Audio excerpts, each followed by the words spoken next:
القصة بدأت من أكتر من 8 سنين، وتحديدا تاني إعدادي، لما واحد صاحبي اداني اسم قناته وقال لي روح ابحث عليها على اليوتيوب. يعني كنت بقول له ازاي؟ يعني ايه يعني اخد اسم قناتك وابحث؟ يعني ايه اصلا الكلام اللي انت بتقوله ده؟ فروحت فتحت اللابتوب ودخلت على طول على اليوتيوب وقمت كاتب اسم قناته. طلع لي فيديوهين كده غراب. هو شخص غريب اصلا كان عامل فيديو اختار سيارتك على حسب شهر ميلادك، فاهم؟ وكان جايب مشاهدات كتيرة جدا، يعني كان جايب انا فاكر كان جايب الوفات، يعني فاهم. وفيديو تاني الماينكرافت وهو بيلعب من غير صوت. بعدها قمت رايح له قلت له ايوه يعني ايه بقى؟ يعني ايه الفيديوهات دي ازاي يعني؟ قال لي يا ابني ما دي الفيديوهات اللي انا بعملها. قلت له هو ده طبيعي يعني طبيعي ان الواحد يعرف يعمل قناه على اليوتيوب كده وينزل فيديوهات وكده؟ يقول لي اقول له والموضوع ببلاش؟ يعني كنت فاكر ان هي حاجه بفلوس، فاهم اللي هو يعني ايه ده؟ اكيد يا عم فيها فلوس، يعني اكيد هدفع فلوس عشان اعمل حاجه زي كده. قال لي لا عادي. وراني بقى كام قناه مشهوره وكده، من ضمنهم كان بيودي بار. المهم قمت مروح وشفت ازاي بعمل قناه على اليوتيوب على طول، يعني اللي هو روحت يلا بينا، انا ايه ده حاجه بالجمدان ده وببلاش؟ يلا بينا يا عم اروح اعمل قناه على اليوتيوب على طول. قمت مروح عامل قناه على اليوتيوب ومنزل اول فيديو 10 ثواني. الفيديو كان انت متخيل ان انا لسه فاكره لغايه دلوقتي؟ اول فيديو انا منزله على القناه كان 10 ثواني. كان انترو، كان في موقع بتخش على النت تكتب اسم القناه اللي انت عايزه يقوم عامل لك انترو كده 10 ثواني. انا قمت منزله من هنا وقلت اوف، هو انا نزلت فيديو ممكن مليون واحد يشوفه؟ يعني انا نزلت فيديو ممكن اي حد يشوفه كده، ممكن اي حد في البلد يشوفه؟ اوف ايه ده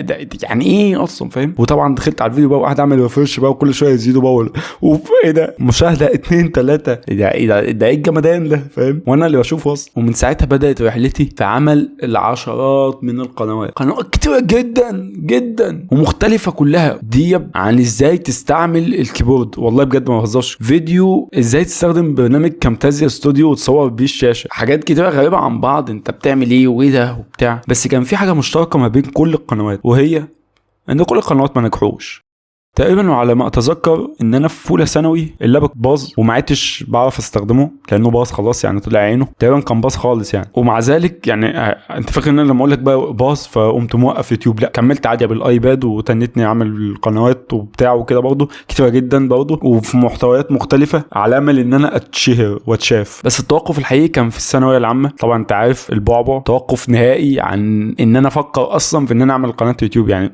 هو مش في دماغي اصلا حوار، فاهم؟ اتشال بسبب واقع. بعدها خلصت الثانويه العامه ورجعت رحلتي تاني لانشاء قنوات تانية كتيره جدا عشان بس اتشاف. وكل القنوات كان برضو ليهم حاجه مشتركه، وهي ان كلهم ما بينجحوش. اخر محاولة كانت من حوالي قول مثلا 6-7 شهور، وبعد اخر محاولة ديت انا قلت بس خلاص هو ده مش طريقي، انا بروح عني يا عم، انا بفشل كل شوية وانا وقعدت اعمل ليه يعني؟ ما انا بفشل يعني وانا يعني معلش يعني بقالك 7 سنين بتعمل بالقنوات الالاف، يعني بتعمل كتير قوي وما نجحتش. خلاص يا معلم ده مش طريقك. المشكلة من وقت قصير من اسبوع وانا بحاول انغمس في الحياة وابعد تماما عن صناعة المحتوى، وان انا يا عم لا بلاش تعمل، يعني ما انت بتفشل خلاص يا عم مش لازم. المشكله من اسبوع كل ما اشوف اي فيديو اقول يا انا نفسي اعمل فيديو زي ده، انا عايز اعمل فيديو، انا عايز اصنع محتوى عامه. الشغف رجع لي تاني، مش شغف عادي، هو شغف اللي هو موجود عامه، بس كنت انا بحاول اتخلص منه مع الوقت لان انا شايفه ان هو فشل. كل يوم انا نفسي اعمل صناعه محتوى يا اسطى، طب ما تعمل، ما انا بفشل. المشكله في الوقت دوت كمان انت بتبقى بتحاول تتعايش مع الواقع اجباري، اللي هو يا عم خلاص فكك بقى من صناعه المحتوى بتاع بقى انك نفسك تعمله. لا بجد مش نفسي عادي، يعني عارف الناس اللي بتشكشك، فاهم؟ اللي هو هموت واعمل فيديوهات يا اسطى، انا لازم اعمل. فانا اكتشفت حاجه، ان